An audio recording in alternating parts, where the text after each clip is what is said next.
So the next document is the Greater Lansing Association of Realtors Closing Agreement.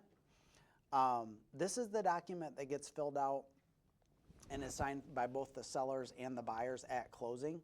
Now, if you're not closing together, then you'll want to prepare this document the morning of or the day before, make sure it's complete, and that you get it signed by both parties. And in most cases, we have split closings, but you want the buyer's name, you want the seller's name, you want the closing date. You're going to be referencing the closing agreement references, the buy and sell contract, addendum, and counteroffers dated. This is where you're putting in all the dates of all the different contracts and addendums that were used. You're making a note of whether the buyer had an attorney review any of the documents. If they didn't, you can put NA. If they did, put the name of the attorney. But you want to make sure this is filled out correctly. Bill of sale. This is where you're going to put in any bill of sale items. Property, accepting property as is.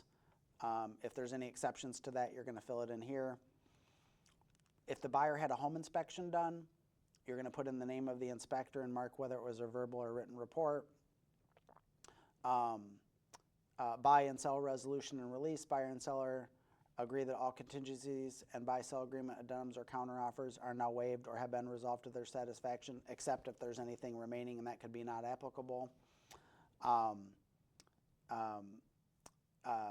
And then this document also releases the brokers from any further liability. So Keller Williams is on there, and then the buyer's agent's broker information is also here. Talks about mediation. If there's occupancy after close, if there's rent back, it has to be filled out here.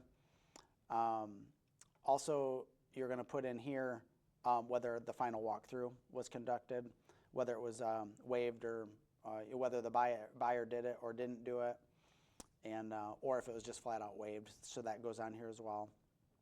And then you have the seller sign it, and then you also have the buyer sign it. So that's the closing agreement that is required by the Board of Realtors that the title company won't prepare for you.